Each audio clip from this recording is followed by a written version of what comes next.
میں تو دنیا میں قرآن کو محبوب رکھتا تھا، لہٰذا میں نے ان سے کہا کہ مجھے قرآن پڑھنے کی اجازت مل جائے تو یہ میرے لیے بہت کچھ ہے، اس لیے مجھے یہاں قرآن کی اجازت ملی۔ میں نے قبر میں 70,000 قرآن مجید ختم کیے ہیں۔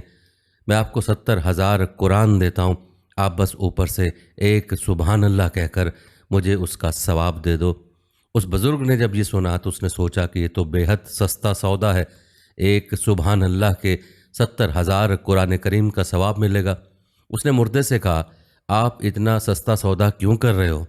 مردے نے کہا، تم جہاں سے باتیں کر رہے ہو وہ دنیا ہے، دنیا میں سبحان اللہ کہنے کا بڑا ثواب ہے، میں جہاں ہوں اس کو آخرت کہتے ہیں، یہاں 70,000 قرآن کریم کا ایک سبحان اللہ کے برابر ثواب نہیں۔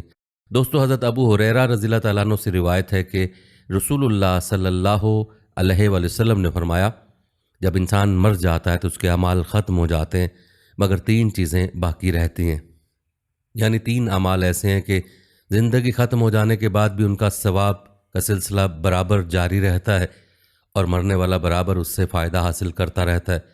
پہلی چیز صدقہ جاریہ ہے، یعنی اگر کوئی آدمی اللہ کی راہ میں زمین وقف کر گیا یا کنواں بنوا گیا یا ایسے ہی اللہ کی مخلوق کے فائدے کی خاطر کوئی دوسری چیز اپنے پیچھے چھوڑ گیا تو جب تک یہ چیزیں قائم رہیں گی اور لوگ اس سے فائدہ اٹھاتے رہیں گے اس کو برابر ثواب ملتا رہے گا۔ دوسری چیز علم نافع ہے، یعنی کسی ایسے عالم نے وفات پائی جو اپنی زندگی میں لوگوں کو اپنے علم سے فائدہ پہنچاتا رہا اور پھر اپنے علوم و معارف کو کسی کتاب کے ذریعے محفوظ کر گیا جو ہمیشہ لوگوں کے لیے فائدہ مند اور رشد و ہدایت کا سبب بنی، یا کسی ایسے آدمی کو اپنا شاگرد بنا گیا جو اس کے علم کا صحیح وارث ہے جس سے لوگ فائدہ اٹھا سکتے ہیں۔ تو یہ سب چیزیں ایسی ہیں جو زندگی ختم ہونے کے بعد اس کے لیے سرمایہ و سعادت ثابت ہوں گی اور جن کا ثواب اسے وہاں برابر ملتا رہے گا۔ تیسری چیز اولاد صالح ہے۔ ظاہر ہے کہ کسی انسان کے لیے سب سے بڑی سعادت اور وجہ افتخار اس کی اولاد صالح ہی ہوتی ہے، اس لیے صالح اولاد نہ صرف یہ کہ ماں باپ کے لیے دنیا میں سکون و راحت کا باعث بنتی ہے بلکہ ان کے مرنے کے بعد بھی ان کے لیے وسیلہ نجات اور ذریعہ فلاح بھی بنتی ہے۔ اور اس طرح سے کہ لائق و نیک لڑکا اپنے والدین کی قبروں پر جاتا ہے، وہاں فاتح پڑھتا ہے، دعائے مغفرت کرتا ہے، قرآن پڑھ کر ان کو بخشتا ہے اور ان کی طرف سے خیرات اور صدقات کرتا ہے، اور ظاہر ہے کہ سب چیزیں مردے کے لیے ثواب کا باعث ہیں جن سے وہ اخروی زندگی میں کامیاب ہوتا ہے۔ ذرا سوچئے، رمضان کا مبارک مہینہ، قبولیت کی گھڑیاں، سحری کا وقت، افطاری کے لمحات، تراویح کے سجدے، اگر انہی لمحوں میں کوئی بیٹا یا بیٹی اپنے مرحوم والدین کے لیے ہاتھ اٹھا دے، آنکھوں میں آنسو لے اور کہے یا اللہ میرے ماں باپ کی مغفرت فرما، تو کیا یہ دعا خالی لوٹ سکتی ہے؟ علماء کرام فرماتے ہیں کہ اصحاب کا بہترین طریقہ یہ ہے کہ انسان قرآن پاک کی تلاوت کرے، درود شریف پڑھے، ذکر و اذکار کرے، صدقہ دے اور پھر اس کا ثواب اپنے مرحوم عزیزوں کو بخش دے۔ خاص طور پر رمضان میں جب ہر نیکی کا اجر کئی گنا بڑھا دیا جاتا ہے تو اس مہینے میں کیا گیا ایصال ثواب ان کے لیے باعث راحت بن سکتا ہے۔ آپ سحری کے بعد چند آیات پڑھ کر اپنے والدین کو بخش دیں، افطاری سے پہلے کی قبولیت کی گھڑی میں ان کے لیے دعا کریں، تراویح کے بعد ایک تسبیح پڑھ کر ان کے نام کر دیں، یقین جانیے یہ عمل ان کے لیے نور بن سکتا ہے۔ ناظرین، اگر ہم واقعی اپنے مرحومین سے محبت کرتے ہیں تو اس رمضان ان کے لیے نہ صرف آنسو بہائیں بلکہ قرآن مجید کا ایک حصہ، ذکر کی ایک تسبیح اور دعا کا ایک سچا لمحہ ان کے نام کر دیں۔ ذرا تصور کیجئے جب ہم افطاری کے وقت ٹھنڈا پانی پیتے ہیں، کیا کوئی قبر میں یہ تمنا کر رہا ہوتا ہے کہ کاش مجھے بھی ایک نیکی کا موقع مل جاتا؟ جب ہم تراویح میں کھڑے ہوتے ہیں، کیا کوئی روح حسرت سے دیکھ رہی ہوتی ہے کہ کاش مجھے ایک اور رمضان نصیب ہو جائے؟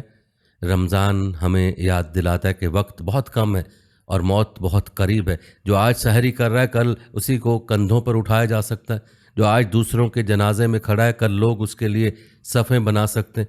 تو کیا ہمیں اس رمضان کو معمولی سمجھ لینا چاہیے یا اسے اپنی مغفرت، اپنے والدین کی بخشش اور اپنی قبر کی آسانی کا ذریعہ بنا لینا چاہیے؟ آگے ہم تفصیل سے بات کریں گے۔ کیا رمضان میں قبر والوں کے حالات میں کوئی تبدیلی آتی ہے؟ کیا زندہ لوگوں کی دعائیں اور ثواب ان تک پہنچتا ہے؟ بعض روایت میں آتا ہے کہ آپ صلی اللہ علیہ وسلم نے رمضان المبارک میں 4 کاموں کی کثرت کے ساتھ ترغیب ارشاد فرمائی۔ آپ صلی اللہ علیہ وسلم نے ارشاد فرمایا، اس ماہ میں 4 کاموں کی کثرت کرو، ان میں سے 2 کام ایسے ہیں کہ ان کے ذریعے تم اپنے پروردگار کو راضی کرو گے، اور 2 کام ایسے ہیں جن سے تم بے نیاز نہیں ہو سکتے۔ وہ کام جن سے اللہ کی خوشنودی حاصل ہوگی: لا الہ الا اللہ کا ورد رکھنا، اللہ تعالیٰ سے مغفرت طلب کرتے رہنا یعنی کہ استغفار کرنا، اور 2 وہ چیزیں جن سے تم بے نیاز نہیں رہ سکتے ہیں، یہ جنت کا سوال کرنا، جہنم سے پناہ مانگنا۔ اسی طرح دوستو، رمضان المبارک میں روزانہ اگر 25 مرتبہ لا الہ الا اللہ کا معمول بنا لیں تو 29 دن میں 70,000 کلمے کا نصاب پورا ہو جائے گا، بلکہ کچھ تعداد زیادہ ہو جائے گی۔ بہت سے اللہ والوں نے 70,000 کلمے کو مغفرت کے لیے بہت مؤثر عمل قرار دیا ہے، اور رمضان المبارک میں تو ہر عمل کا اجر ویسے ہی 70 گنا بڑھ جاتا ہے۔ ضروری نہیں کہ آپ باقاعدہ مصلی پر بیٹھ کر پڑھیں، چلتے پھرتے، کھانا پکاتے، کپڑے دھوتے، ہر وقت زبان پر ذکر اور درود شریف جاری رکھنے کی عادت ڈالنی چاہیے۔ اس طرح استغفار روزانہ 300 کا معمول ہو جائے کہ کسی چیز کی کثرت 300 سے شروع ہوتی ہے، اور جنت کے سوال اور جہنم سے پناہ کی دعا بھی 300 بار ہو جائے۔ ہر روز کے لیے صحیح نیت اور سچی شرط ضروری ہے۔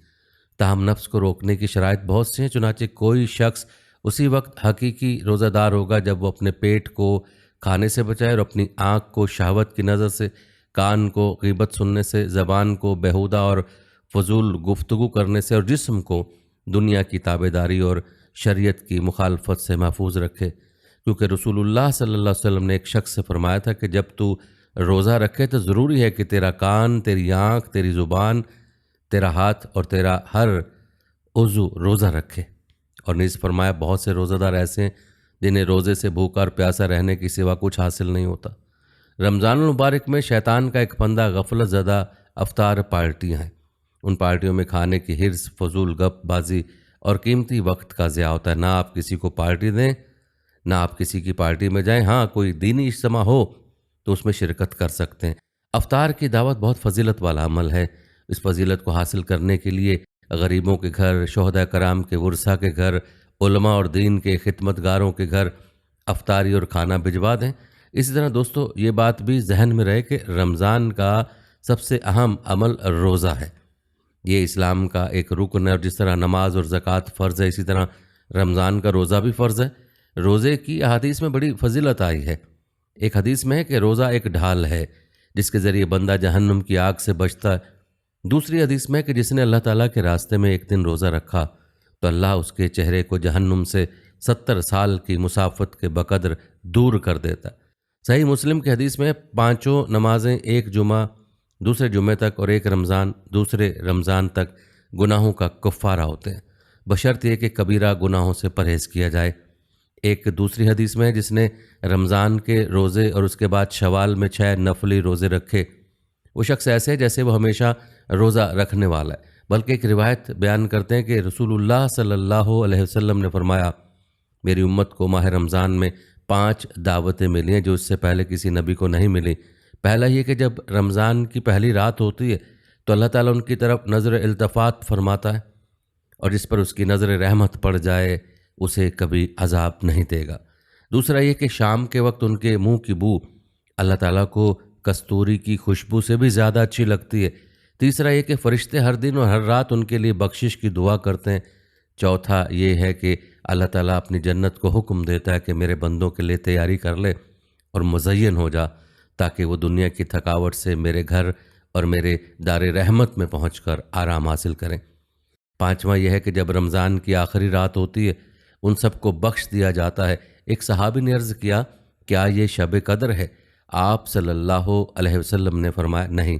کیا تم جانتے نہیں ہو کہ جب مزدور اپنے کام سے فارغ ہو جائے تو انہیں پوری پوری مزدوری دی جاتی ہے؟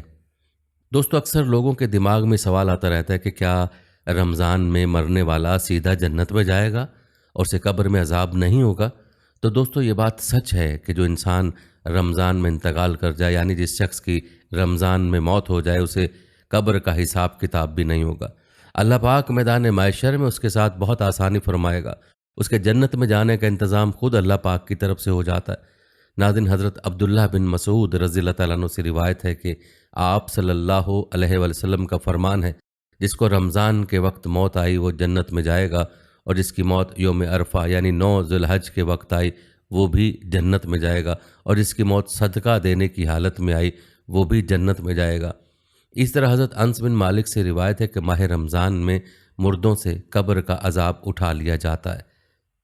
اسی طرح حضرت عائشہ صدیقہ رضی اللہ تعالیٰ عنہ سے روایت ہے کہ آپ صلی اللہ علیہ وسلم نے فرمایا کہ روزے کی حالت میں جس کا انتقال ہو اللہ اس کو قیامت تک روزوں کا ثواب عطا فرماتا ہے۔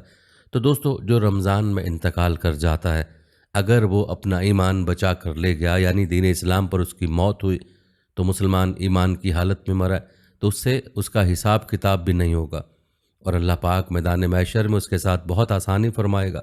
اس کے جنت میں جانے کا انتظام خود اللہ پاک کی طرف سے ہو جاتا ہے۔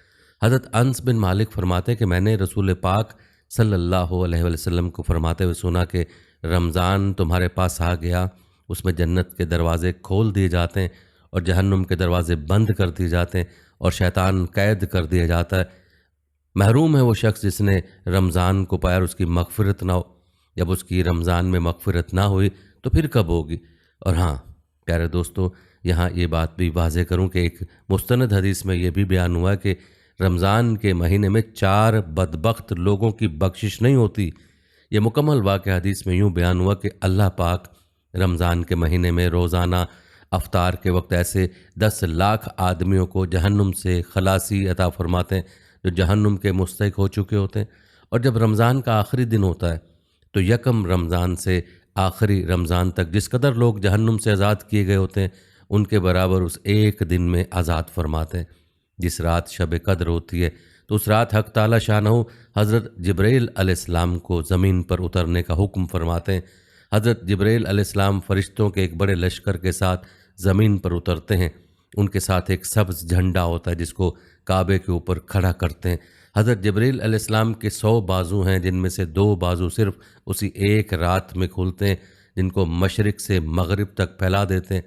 پھر حضرت جبرائیل علیہ السلام فرشتوں کو تقاضا فرماتے ہیں کہ جو مسلمان آج کی رات کھڑا ہو یا بیٹھا ہو، نماز پڑھ رہا ہو یا ذکر کر رہا ہو، اس کو سلام کریں اور اس سے مصافحہ کریں اور ان کی دعاؤں پر آمین کہیں۔ صبح تک یہی حالت رہتی ہے۔ جب صبح ہو جاتی ہے تو حضرت جبرائیل علیہ السلام آواز دیتے ہیں، اے فرشتوں کی جماعت اب کچھ کرو اور چلو۔ فرشتے حضرت جبرائیل علیہ السلام سے پوچھتے ہیں اللہ تعالیٰ نے محمد صلی اللہ علیہ وسلم کی امت کے مومنوں کی حاجت اور ضرورتوں میں کیا معاملہ فرمایا؟ وہ کہتے ہیں کہ اللہ تعالیٰ نے ان پر توجہ فرمائی اور 4 لوگوں کے علاوہ سب کو معاف فرما دیا۔